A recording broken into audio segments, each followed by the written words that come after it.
British royal residences are palaces, castles, and houses occupied by members of the British royal family in the United Kingdom.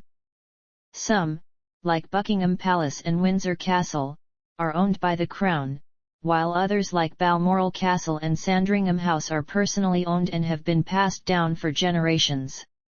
Some royal palaces, such as the Palace of Westminster, are no longer residences.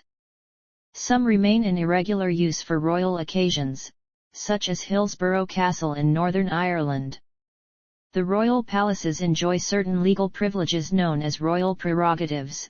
For example, there is an exemption from levying duty on alcoholic beverages sold in the bars at the Palace of Westminster, and there are exemptions from health and safety legislation. According to Halsbury's Laws of England, it is not possible to arrest a person within the verges of a royal palace, and, when a royal palace is used as a residence, judicial processes cannot be executed within that palace. The occupied royal residences are cared for and maintained by the Property Section of the Royal Households of the United Kingdom. The unoccupied royal palaces of England, along with Hillsborough Castle, are the responsibility of historic royal palaces. Unlike the other nations of the United Kingdom, there is no official residence for a member of the royal family in Wales. Wynewyrmod is the private Welsh residence of the Prince of Wales. History 12th–15th centuries. The ruined Augustinian Holyrood Abbey that stands next to the Palace of Holyrood House was founded in 1128 at the order of King David I. The name derives either from a legendary vision of the cross witnessed by David I, or from a relic of the true cross known as the Holyrood or Black Rood, and which had belonged to Saint Margaret, David's mother. As a royal foundation, and sited close to Edinburgh Castle, it became an important administrative centre. A papal legate was received here in 1177, while in 1189 a council of nobles met to discuss a ransom for the captive William the Lion.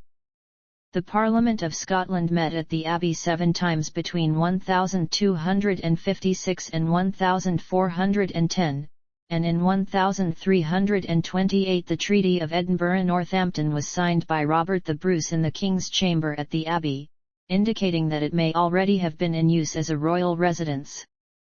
In 1371, David II became the first of several kings to be buried at Holyrood Abbey, and James II was born, crowned, married, and buried there.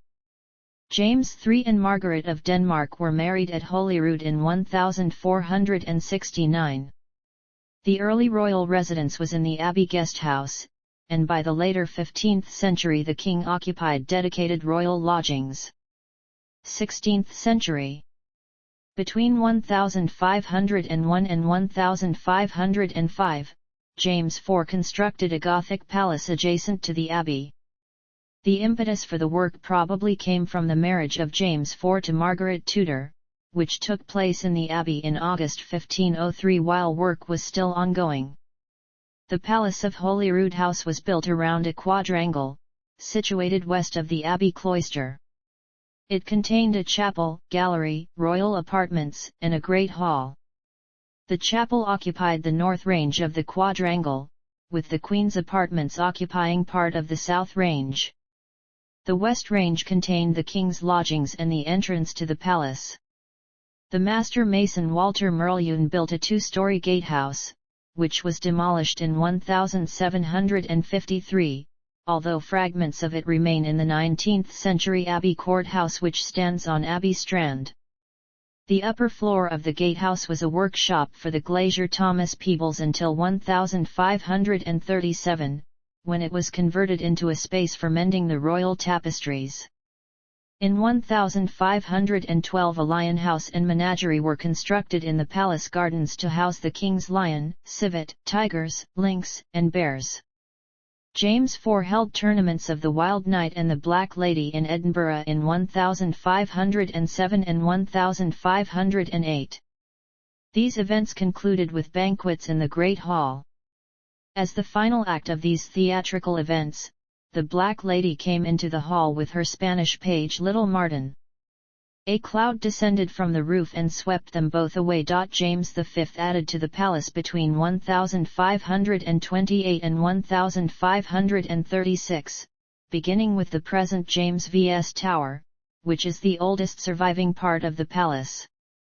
This huge rectangular tower, rounded at the corners, provided new royal lodgings at the northwest corner of the palace.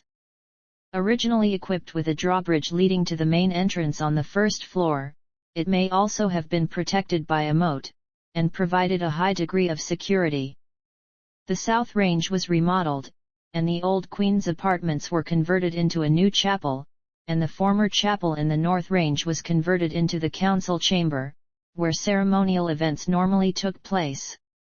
James IV's West Range was demolished and a new West Range in the Renaissance style was built to house new staterooms, including the Royal Library. The symmetrical composition of the West Range suggested that a second tower at the southwest was planned, though this was never executed at the time. Around a series of lesser courts were ranged the Governor's Tower, the Armory, the Mint, a forge, kitchens, and other service quarters. James V's first wife, Madeline of Valois, died at Holyrood House in 1537. The English armies of the Earl of Hertford sacked Edinburgh and caused extensive damage to the palace and the abbey in 1544 and 1547 during the War of the Rough Wooing. Repairs were made by Mary of Guise, and in May 1559 she had a new altarpiece installed in the Chapel Royal, featuring paintings from Flanders set in a frame made by a French carpenter Andrew Mancion. The altars were destroyed by a Protestant mob later in the same year, and after the Scottish Reformation was formalized, the abbey buildings were neglected.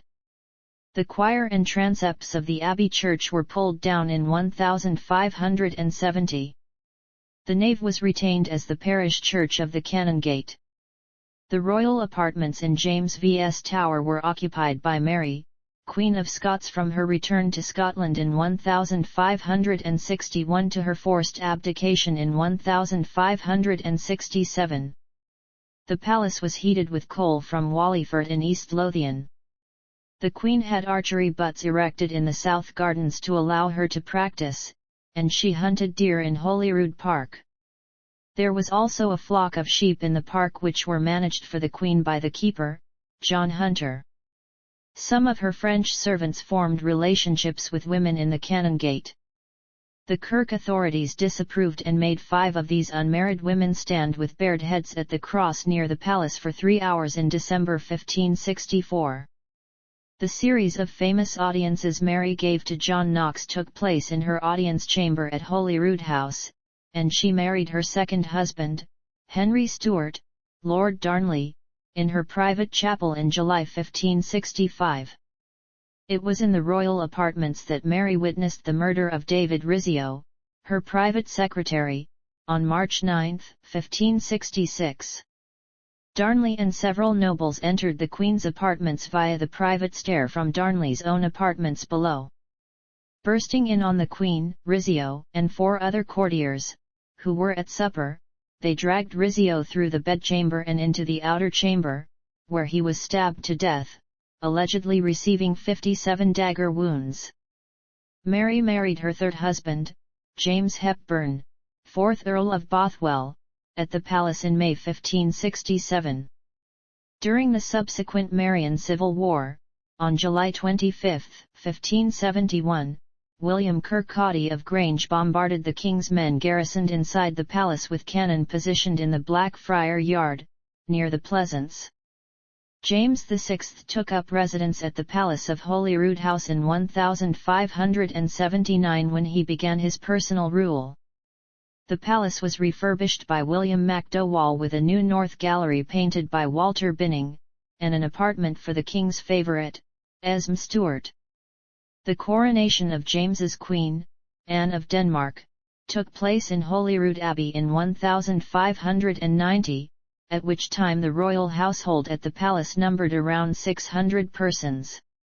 The palace was not, however, secure enough to prevent the king and queen being surprised in their lodgings during 2 raids in December 1591 and July 1593 by Francis Stuart, 5th Earl of Bothwell, a nobleman implicated by the North Berwick witch trials.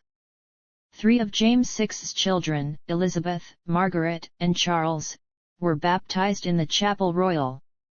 The Parliament of Scotland met at the Palace of Holyrood House on 29 occasions between 1573 and 1630. 17th century. James VI was in residence at Holyrood House on March 26, 1603 when Sir Robert Carey arrived at the palace to inform the King of Scots that Elizabeth I had died 2 days earlier, and that James was now King of England and Ireland. With James's accession to the English throne and his move south to reside in London, the palace was no longer the seat of a permanent royal court. James visited in 1617, and the Chapel Royal was redecorated for the occasion. The west front was remodeled in 1633 in preparation for the coronation of Charles I at Holyrood Abbey, and Charles resided at the palace again from August to November 1641. In 1646 he conferred on James Hamilton, 1st Duke of Hamilton, and his descendants the office of hereditary keeper of the palace.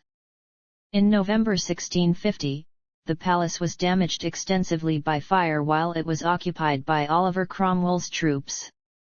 After this, much of the palace was abandoned.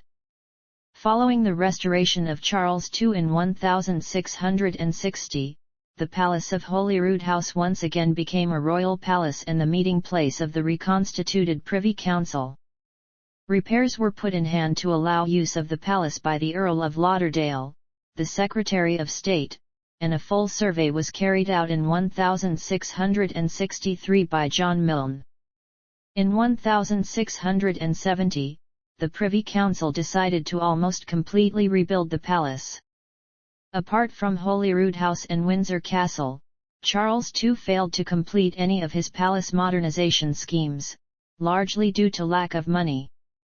The reason that the Palace of Holyrood House was seen as a priority and was completed was that the rebuilding of the palace was paid for by the Privy Council.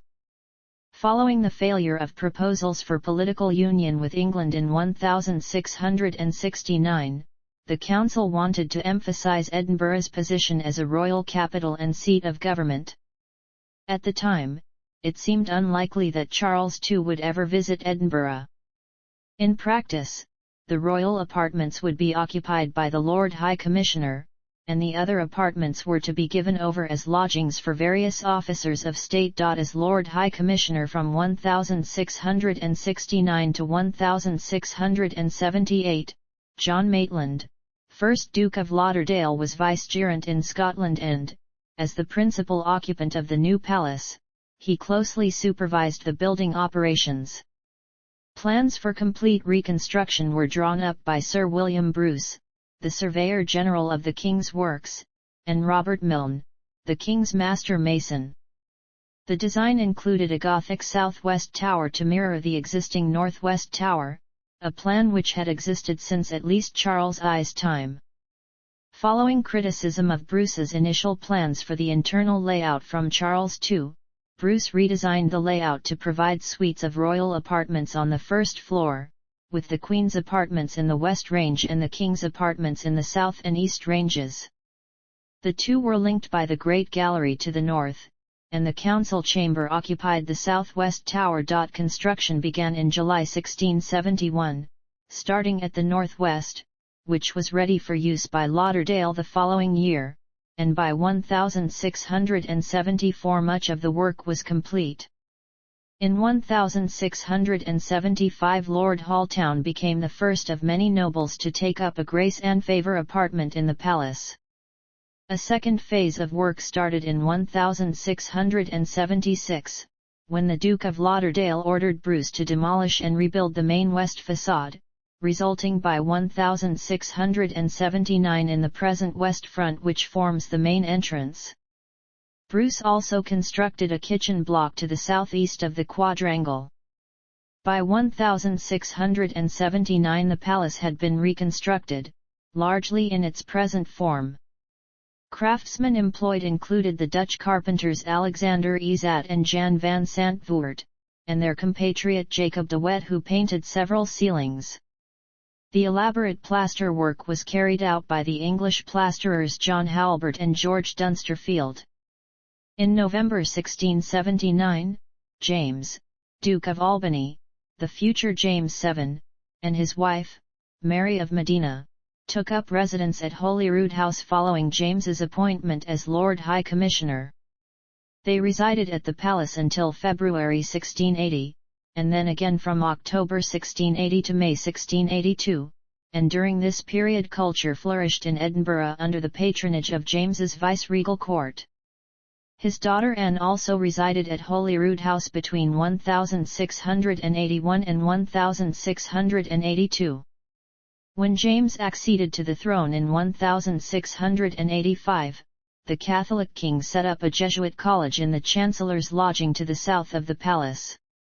James VII founded the Order of the Thistle in May 1687, and Holyrood Abbey was designated as the chapel for the new order. The interiors of the chapel, and the Jesuit college, were subsequently destroyed by an anti-Catholic mob in December 1688, following the beginning of the Glorious Revolution. 18th century. After the union of Scotland and English and in 1707 the palace lost its principal functions. The office of Lord High Commissioner ceased to exist, and with the abolition of the Privy Council in 1708 the council chamber became redundant. The Dukes of Hamilton, as hereditary keepers, had already taken over the Queen's apartments in James vs Tower 1684, while the King's apartments were neglected, and various nobles occupied the Grace and Favour apartments in the palace. Holyrood House briefly became a royal palace once again when Charles Edward Stuart, as Prince Regent for his father, set up court at the palace for 6 weeks in September and October 1745, during the Jacobite Rising. Charles occupied the Duke of Hamilton's apartments rather than the King's apartments, and held balls and other entertainments in the Great Gallery. In January 1746, following their defeat by the Jacobite army at the Battle of Falkirk Muir, the government troops of Henry Hawley who were billeted in the palace damaged the royal portraits in the gallery. The Duke of Cumberland also occupied the apartments in James vs Tower during his march north to Culloden. The potential of the palace as a tourist attraction was already being recognized, with the Duke of Hamilton allowing paying guests to view Mary, Queen of Scots' apartments in James vs Tower. The precincts of Holyrood Abbey, extending to the whole of Holyrood Park, had been designated as a debtor's sanctuary since the 16th century. Those in debt could escape their creditors, and imprisonment, by taking up residence within the sanctuary, and a small community grew up to the west of the palace. The residents, known colloquially as Abbey Lairds, were able to leave the sanctuary on Sundays, when no arrests were permitted. The area was controlled by a baillie, and by several constables, appointed by the keeper of Holyrood House. The constables now form a ceremonial guard at the palace. 19th century. Following the French Revolution, George III allowed the Comte d'Artois, the exiled younger brother of Louis XVI of France, to live at the palace of Holyrood House. Artois, who would accede to the French throne in 1824 as Charles X, resided at Holyrood House from 1796 to 1803. He occupied the king's apartments, and during this period the palace was refurbished. Artois took advantage of the sanctuary provided by the abbey to avoid his creditors. His sons, Louis Antoine and Charles Ferdinand, also spent periods at Holyrood House with their father. During his visit to Scotland in 1822, King George IV became the first reigning monarch since Charles I in 1641 to visit the palace of Holyrood House. Although he was lodged at Dalkeith Palace, the king held a levee at Holyrood House, received addresses, and was shown the historic apartments of Mary, Queen of Scots. He ordered repairs to the palace but declared that Queen Mary's rooms should be protected from any future changes. Between 1824 and 1834, Robert Reid oversaw works including the demolition of all the outlying buildings to the north and south of the quadrangle, and the refacing of the south front. Following the July Revolution of 1830, Charles X of France went into exile again, and he arrived to reside at Holyrood House again in October, along with his grandson and heir, Henri, Count of Chambord, the Duke and Duchess of Angoulême, the Duchess of Berry, Louise Marie-Therese d'Artois, and their household. The Bourbons remained in Edinburgh until September 1832, when they moved to Prague. In 1834 William IV agreed that the Lord High Commissioner to the General Assembly of the Church of Scotland could make use of the palace during the General Assembly's annual meeting, and this tradition continues today. On the first visit of Queen Victoria to Scotland in 1842, she also stayed at Dalkeith Palace, and was prevented from visiting Holyrood House due to an outbreak of scarlet fever in the vicinity. Renovations were carried out by Robert Matheson of the Office of Works in preparation for the Queen and Prince Albert's 1,850 residence at the palace, and the King's apartments were refurbished by David Ramsay Hay. The King's closet was used as the Queen's breakfast room, the King's antechamber as the Queen's bedroom, and the King's bedchamber became Prince Albert's dressing room.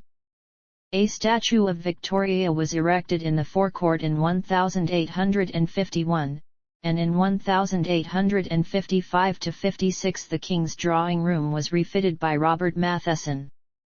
Over the next few years, the lodgings of the various nobles were gradually repossessed and, in 1871, Victoria was able to take possession of the second-floor apartments formerly occupied by the Dukes of Argyll as her private apartments, freeing up the King's apartments to be used as public apartments.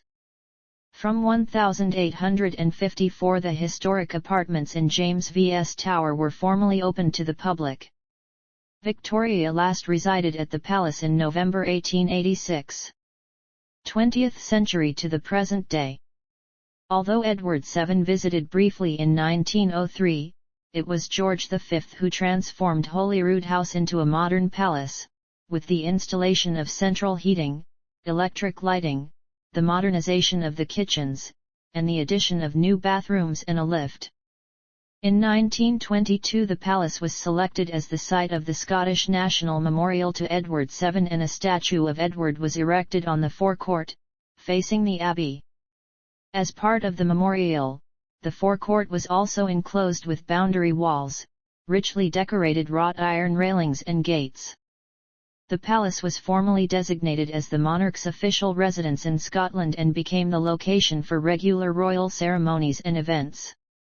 Elizabeth II spent 1 week at the Palace of Holyrood House each summer during her reign. While serving as Duke of Rothesay, Charles III also stayed at Holyrood House for 1 week a year, carrying out official duties. Following the death of Elizabeth II at Balmoral Castle in September 2022, her coffin was transported to the palace, where it lay in repose in the throne room from 11 to September 12. Before being taken in procession to St. Giles Cathedral.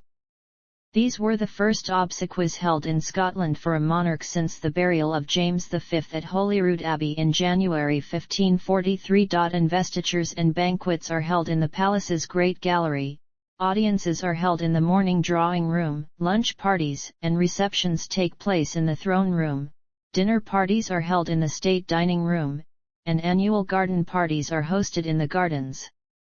When the King is in residence, the Scottish version of the Royal Standard of the United Kingdom is flown. At all other times, the Royal Banner of Scotland is displayed. During the King's visits, the Royal Company of Archers form his ceremonial bodyguard.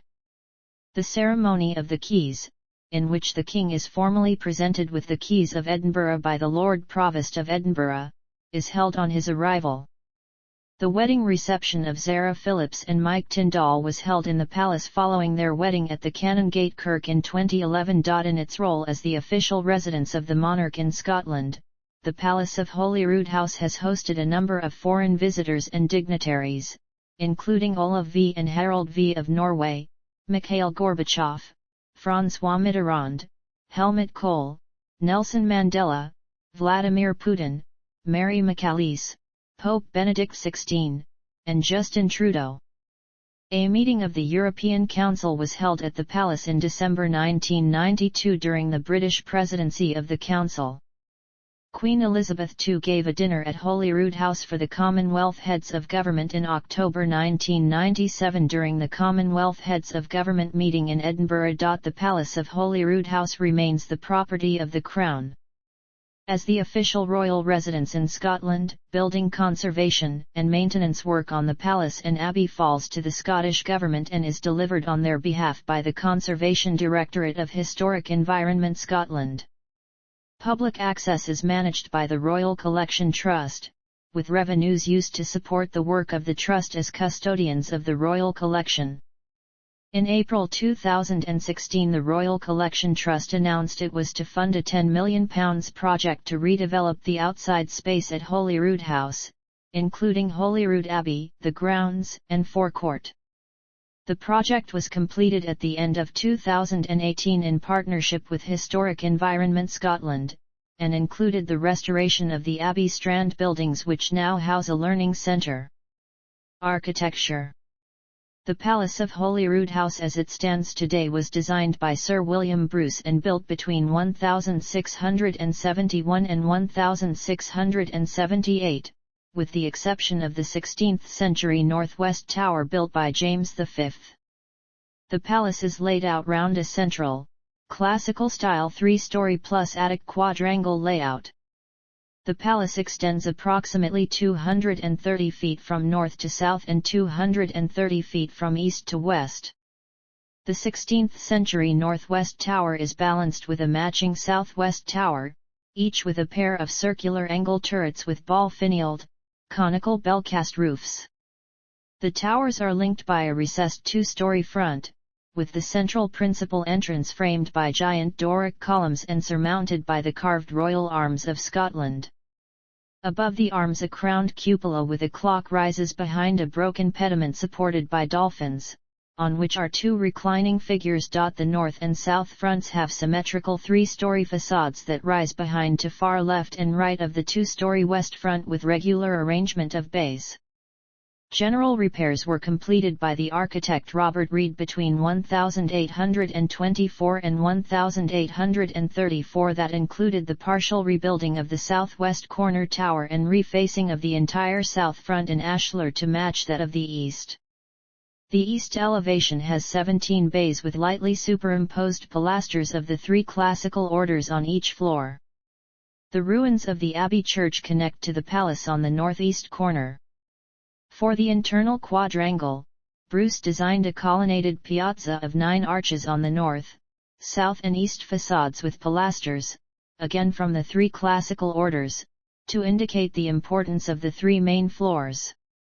The plain Doric order is used for the services of the ground floor, the Ionic order is used for the state apartments on the first floor, while the elaborate Corinthian order is used for the royal apartments on the second floor. Architectural historian Dan Cruikshank selected the palace as one of his 8 choices for the 2002 BBC book The Story of Britain's Best Buildings.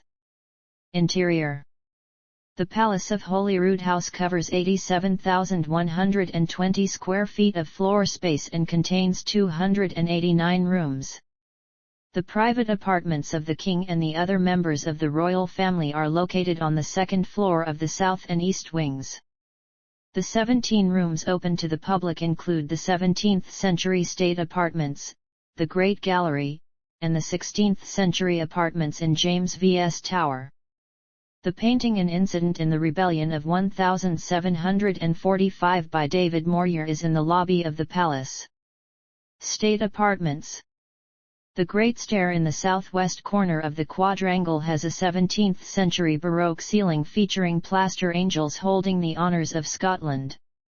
The Italian paintings on the walls are fragments of frescoes painted circa 1550 by Lattanzio Gambara, illustrating scenes from Ovid's Metamorphoses.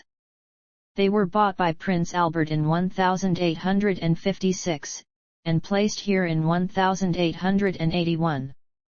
At the top of the stair are the entrances to the West Drawing Room, the former Council Chamber, and the Royal Dining Room. The latter was originally the Queen's Guard Chamber and formed part of the Queen's apartments. The dining room's Adam-style decoration dates from around 1800, when this was part of the Duke of Hamilton's apartments. The room was first used as a dining room at the end of Queen Victoria's reign, and continues to be used as such. The room features portraits of Bonnie Prince Charlie, George IV, Victoria and Elizabeth II, along with the 3,000-piece silver banqueting service commissioned to mark the Silver Jubilee of George V in 1935. The King's apartments occupied the whole of the south and east sides of the quadrangle. Accessed from the Great Stair, the suite of rooms comprised a guard chamber, presence chamber, privy chamber, antechamber, bedchamber, and closet. The level of privacy, as well as the richness of decoration, increased in sequence. The throne room was originally the King's Guard Chamber, but was used as the King's Drawing Room from the visit of George IV in 1822, when a throne and canopy of state were erected at the west end of the room for the levees hosted there. Queen Victoria used the room as a dining room, before it became the throne room in 1871. The 1822 throne was replaced in 1911 by a pair of throne chairs made for George V and Queen Mary, which sit upon the dais beneath the royal arms of Scotland.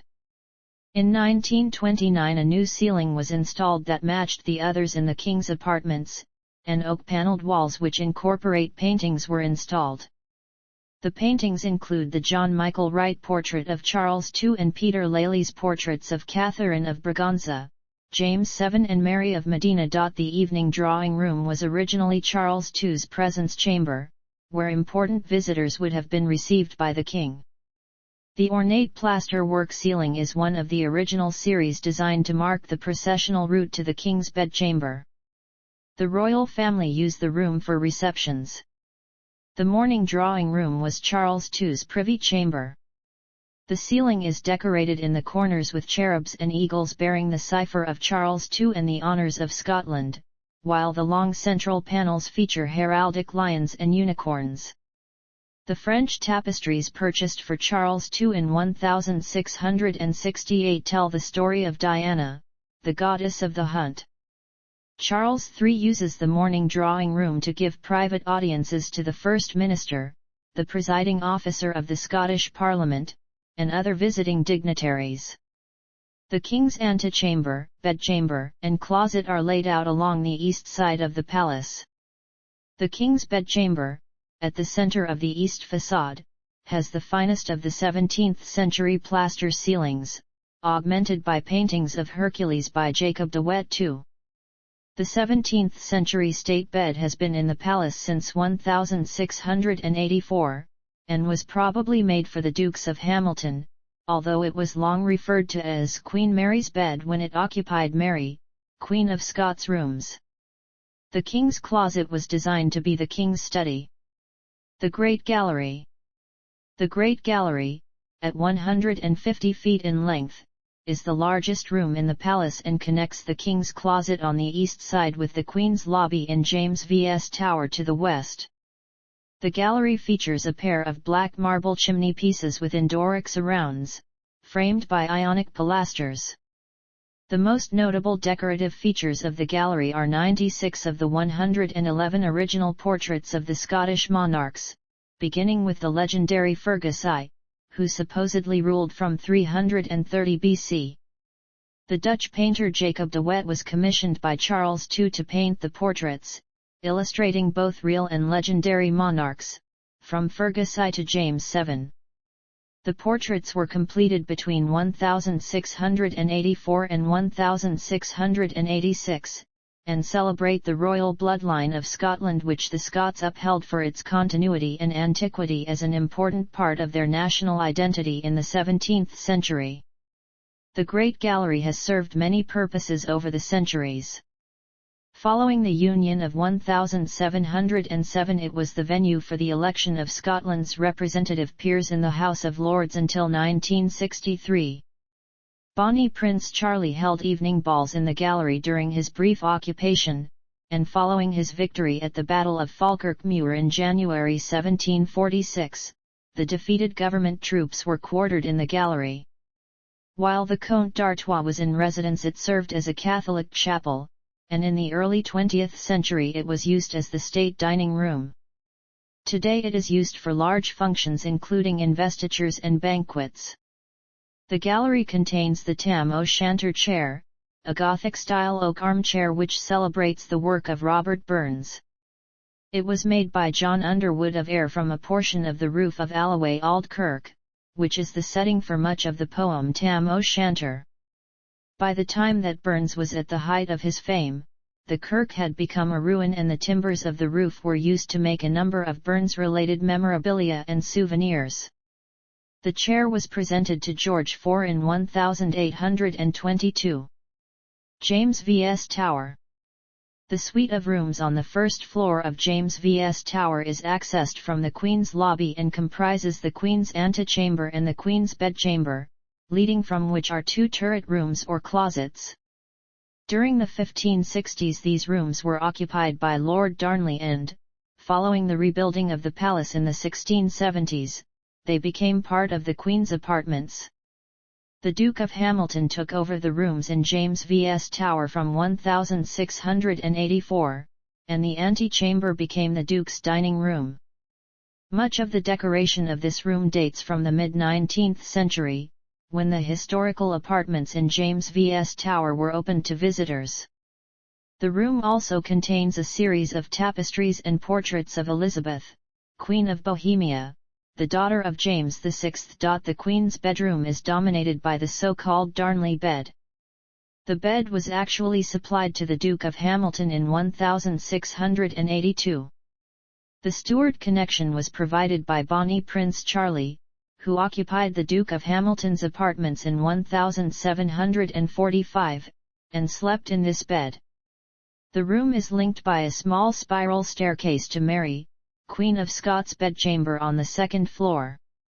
The suite of rooms on the second floor of James V.S. Tower was occupied by Mary, Queen of Scots from 1561 until 1567. Mary Queen of Scots' outer chamber was where Mary, Queen of Scots received her visitors and where her famous audiences with John Knox took place. It is also the room in which David Rizzio, Mary's private secretary, was stabbed and his alleged bloodstain can be seen in the place where his body was left. The room is now used to display a range of Stuart and Jacobite relics that have been collected by successive monarchs. Among the relics associated with Queen Mary are an embroidery of a cat and a mouse, made whilst she was in captivity in England. This possibly alludes to her relationship with her cousin, Elizabeth I of England, with Mary as the mouse and Elizabeth the cat. The so-called Darnley jewel was probably made for Margaret, Countess of Lennox, mother of Queen Mary's second husband, Lord Darnley. The emblems and inscriptions refer to the Countess's hopes and ambitions for her grandson, the future James VI. The jewel was purchased by Queen Victoria from the collection of Horace Walpole in 1842. The memorial to Lord Darnley was also commissioned by Lord Darnley's parents, after his murder, and may implicate Queen Mary in his death. Several of the inscriptions have been removed, possibly by James VI, depicted as a child in the picture, mourning his father. The compartmented oak ceiling in Mary, Queen of Scots' bedchamber dates from Queen Mary's time, and the monograms IR and MR refer to her parents, James V and Mary of Guise. Below the ceiling is a frieze, painted in grisaille with the honours of Scotland. Gardens and grounds. The gardens of the palace extend to some 10 acres, set within the much larger Holyrood Park. In the 16th century, a privy garden was located to the north of the palace, accessed via a wooden gallery from the northwest tower.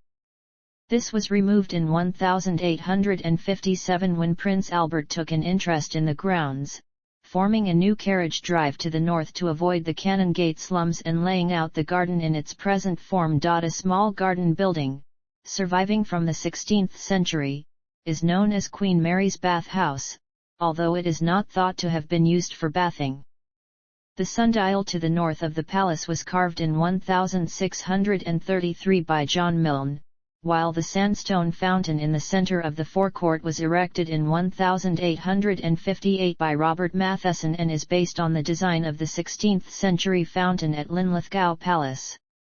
The ornamental screens and the decorative wrought iron entrance gates to the north, west and south of the forecourt were designed by George Washington Browne and were erected in 1920 as a memorial to Edward VII, along with a statue of Edward by Henry Snell Gomley which was unveiled by George V in 1922.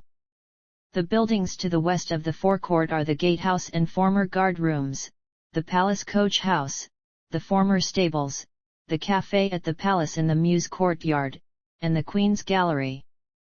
In 1987 the Holyrood Palace and Park were added to the inventory of gardens and designed landscapes in Scotland. Big Royal Dig. The Palace of Holyrood House, along with Buckingham Palace Garden and Windsor Castle, was excavated on 25–28 August 2006 as part of a special edition of Channel 4's archaeology series Time Team. The archaeologists uncovered part of the cloister of Holyrood Abbey, running in line with the existing abbey ruins, and a square tower associated with the 15th century building works of James IV was discovered. The team failed to locate evidence of the real tennis court used by Queen Mary to the north of the palace, as the area had been built over in the 19th century. An area of reddened earth was discovered, which was linked with the Earl of Hertford's burning of Holyrood during the rough wooing of 1544. Among the objects found were a seal matrix used to stamp the wax seal on correspondence or documents, and a French double tournois coin, minted by Gaston d'Orléans in 1634.